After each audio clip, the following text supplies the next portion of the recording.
성적 잘 받는 방법 뭐 이런 걸 얘기를 한다 그러면 저도 학점은행제로 해가지고 학위도 많이 받아보고 그리고 점수가 좀 높게 나오는지에 대한 데이터는 있거든요. 그래서 좀 괜찮은 팁을 하나 드리자면, 상대적으로 굉장히 쉬운 편이다 이렇게 생각을 하면 되고요. 비슷한 온라인 기관으로 따지면 뭐 방통대나 뭐 사이버대 이런 데가 있을 건데, 비교를 해봤을 때 학습자분들이 수강을 하실 때 전공에 대한 기초 지식을 다루는 강의들이기 때문에 굉장히 좀 쉬운 편이다 이렇게 생각을 할 수가 있을 것 같습니다.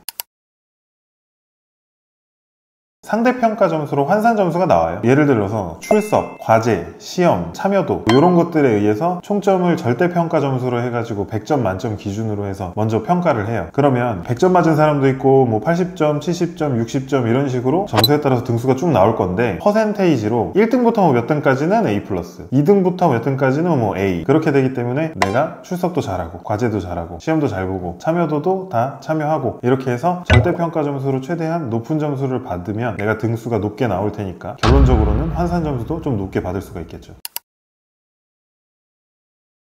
교육원마다 배점이 다 달라요. 가장 배점이 높은 순서를 굳이 뽑자면 당연히 중간고사, 기말고사가 제일 높아요. 높게 가져가는 교육원이라고 한다 그러면 60점 정도까지도, 적게 가져간다라고 하는 곳들은 45점에서 50점 이 정도 배점을 가져가죠. 사실상 중간고사랑 기말고사가 절반 이상의 점수는 차지한다, 가장 중요하다 이렇게 보시면 돼요. 그 다음으로 있는 거는 이제 교육원에 따라서 좀 차이는 있는데, 과제랑 출석이에요. 출석은 보통 10점 내지는 15점 이 정도 배점을 가져가는 경우가 많고요. 과제 같은 경우에는 적게 잡는 곳은 10점 정도, 많게 잡는 곳은 20점 정도 이렇게 왔다 갔다 하죠. 사실 오픈북으로 시험을 보기 때문에 교환에서 얼마나 나오느냐, 그리고 내가 교환을 얼마나 잘 활용하느냐에 따라서 기본빵이 달라진다라고 생각을 하면 되거든요. 근데 교육원에서도 형평성을 둬야 되잖아요. 그래서 교환에서 100% 다 시험을 해결할 수 없는 경우들이 많아요. 난이도가 있는 교육원이다 그러면 교환에서 시험 문제가 한 60% 정도 출제가 되는 거고요. 난이도가 쉬운 교육원이다 하면은 80%에서 90% 정도가 출제가 되고 나머지 10% 정도는 강의에서 출제가 되는 거예요. 그렇기 때문에 그 10%에 대한 것도 어떻게 하면 좀 효율적으로 해가지고 해결을 해낼 수가 있느냐라는 점인데, 학습자분들한테 많이 권해드리는 방법 중에 하나가, 강의를 다 듣고 나면 모든 교육원은 강의 끝에 오늘 핵심 내용에 대한 걸 한번 정리를 해주거든요, 강의에서. 그러면 강의 하나 보고 그거 정리하는데 5분, 10분 정도면 정리하거든요. 그냥 그날 강의 본 거 마지막에 학습 정리된 파트만 다 타이핑해서 정리해 두셔라, 정리해 둔 것도 가지고 가서 시험을 보셔라 이렇게 말씀을 드리는 거예요. 그러면 그게 교환에서 안 나온다고 하더라도 시험에 딱 나왔을 때 해결을 할 수가 있겠죠. 그리고 요즘에 챗 GPT나 AI 프로그램 같은 거 잘 돼 있다 보니까 챗 GPT에다가 문제랑 보기 이런 거 다 입력해가지고 정답 뭔지 막 이렇게 물어봐서 푸시는 분들 계시거든요. 근데 생각보다 정답률이 그렇게 높지 않습니다. 차라리 교환을 활용하시고 강의 내용에서 학습 정리돼 있었던 거 그거 확인하면서 시험 보시는 게 점수는 훨씬 더 높게 받으실 수가 있을 거예요. 사실 과제 잘하는 방법은 진짜 내가 작성하는 거 말고는 없는 것 같아요. 저도 학점은행제로 해가지고 학위도 많이 받아보고 그리고 학습자분들한테도 과제 잘 작성하는 요령 안내를 해드려서 점수가 좀 높게 나오는지에 대한 데이터는 있거든요. 근데 공통점은 뭐냐면, 인터넷에 있는 자료를 가져다가 짜집기를 해서 작성을 하더라도 그걸 그대로 복붙하는 게 아니라 그 내용을 이해하고 나름대로 내 생각을 넣어서 새로 작성을 하셨던 분들이 점수를 다 높게 받으셨어요. 그게 왜 그러냐면 과제 평가 방식 때문에 그런데요. 1차적으로 학점은행제 강의는 한 번에 수강하는 사람 수가 많으니까 교수님이 바로 막 200명, 300명 거를 한 번에 다 볼 수가 없어요. 그래서 1차적으로는 모사율 검사 프로그램이라고 해가지고 다른 사람 거를 베낀 게 있는지 혹은 인터넷에 있는 자료들을 그대로 베껴서 작성한 게 있는지를 컴퓨터 프로그램이 먼저 판단을 해요. 모사율이 낮게 나온 것들을 지도 교수님들이 하나하나 확인을 하시는 거예요. 그러면 사람이 읽게 되는데 딱 보면 티가 날 거잖아요. 아, 이 사람 그냥 베껴 썼구나. 아, 이 사람 그래도 나름대로 생각을 넘어서 썼구나. 이런 것들이 있기 때문에, 그래서 교수님이 보시기에 아, 이 친구가 충분히 노력을 했구나 라는 거가 느껴지면 점수는 무조건 좀 높게 받을 수 있다 이렇게 생각하시면 돼요.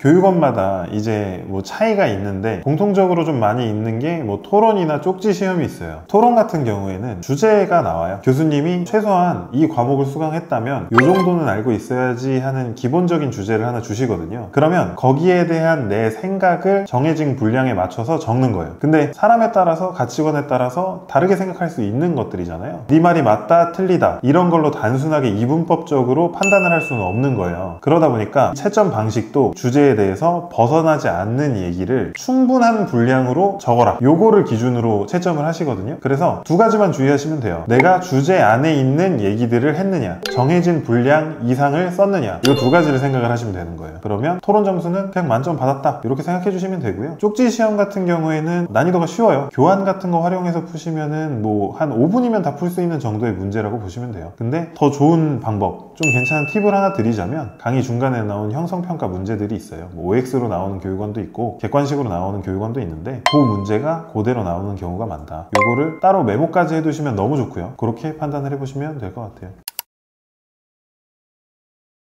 강의는 그냥 유튜브 보신다고 생각하면 돼요. 우리가 유튜브 볼 때 게이지가 차잖아요. 그거를 배속 없이 그냥 쭉 들어가지고 출석 시간을 다 채우시고 넘기시면 뭐 학습 정리가 나올 거고, 그렇게 해서 출석이 됐으면 과목 강의 리스트에 봤을 때 출석 인정, 동그라미 뭐 이런 식으로 돼 있으니까요. 그걸로 출석이 됐는지 안 됐는지를 판단하시면 될 것 같아요.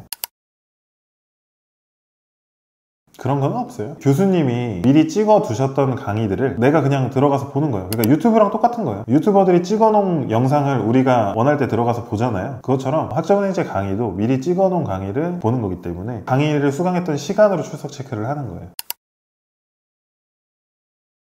이게 아무리 열심히 해도 상대평가다 보니까, 그리고 내가 사람이다 보니까 실수로 1, 2점 정도 떨어져서, 혹은 경쟁자들이 너무 잘해서 나는 막 90몇 점을 받았는데 상대평가 넘어가면서 막 70점 이렇게 떨어지는 경우도 운이 나쁘면 있어요. 이런 변수까지도 좀 차단하는 방법이 있는데, 그게 뭐냐면 강의를 좀 넉넉하게 들어놓는 거예요. 보통 이제 학점은행제를 할 때 연간 이수 제한, 학기 이수 제한 이런 게 있다 보니까 한 학기에는 최대 8과목까지만 들을 수 있고 1년에는 최대 14과목까지만 들을 수 있다, 이렇게 생각하시는 분들이 있는데요. 강의를 듣는 거는 무제한이에요. 대신 학점 인정 신청을 하는 거는 제한이 있는 거예요. 그래서 성적을 고득점으로 채우고 싶어 하시는 분들, 이게 진짜 중요한 분들이 있어요. 뭐 이런 분들 같은 경우에는 과목을 아예 많이 듣는 거예요. 내가 한 학기에 8과목까지밖에 쓸 수 없지만 넉넉하게 한 뭐 9과목, 10과목 이렇게 수강을 하는 거죠. 그런 다음에 다 열심히 하는 거예요. 그러면은 거기에서 이제 점수가 어떤 건 99점, 어떤 건 97점, 98점 이런 식으로 나올 거잖아요. 이렇게 나온 점수에서 진짜 높은 점수들만 고르는 거예요. 내가 학점 인정 신청한 과목들만 성적 증명서에 나오기 때문에 학교로 따지면 그냥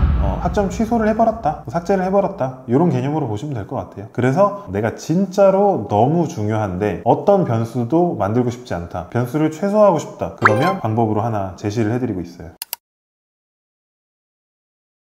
성적 잘 받는 방법 뭐 이런 걸 얘기를 한다 그러면 인터넷에 보통 담당자를 잘 구해야 된다, 담당자한테 물어봐야 내가 점수를 잘 받을 수 있다, 뭐 이런 얘기들이 있어요. 근데 솔직히 말하면 혼자 하시는 분도 성적을 잘 받을 수가 있어요. 근데 차이는 뭐냐면, 내가 학교 다닐 때 학원도 안 다니고 뭐 아무 데도 안 다니면서 혼자 독학만으로 학교에서 뭐 성적을 상위권을 유지한다든지 1등을 한다든지 하는 게 가능은 하지만 내가 그만큼 들여야 되는 시간이 많아지잖아요. 근데 담당자나 멘토나 학습 플래너 이런 전문가들이랑 같이 하게 되면 그런 시간을 대폭 줄여주는 거예요. 좀 더 효율적으로 점수를 잘 챙길 수 있는 방법을 알려주기 때문에, 그래서 플래너랑 같이 하는 게 좋다라고 얘기를 하는 거지, 담당자가 없다라고 해서 무조건 점수를 낮게 받고 담당자가 있다라고 해서 무조건 점수를 높게 받고 이런 건 아니니까, 만약에 나는 진짜 시간이 많고 혼자서도 뭐 이걸 다 투자해서 할 수 있고 뭐 이런 여건이다 라고 한다 그러면 혼자서 그냥 성실하게 강의도 매일 잘 착석해서 수강하시고 복습하시고 이런 식으로 진행을 하시면 성적 충분히 높게 받으실 수가 있을 거고요. 나는 혼자서 하기에는 좀 어려울 것 같다, 혹은 나는 시간이 좀 부족하다, 바쁘다, 그래서 효율적으로 할 수 있는 방법이 필요하다 하시는 분들은 담당자를 좀 좋은 분들을 만나서 그렇게 적극적으로 효율적으로 할 수 있는 방법에 대한 피드백, 도움, 노하우 이런 거를 받아가지고 진행을 하시는 걸 좀 추천을 드립니다.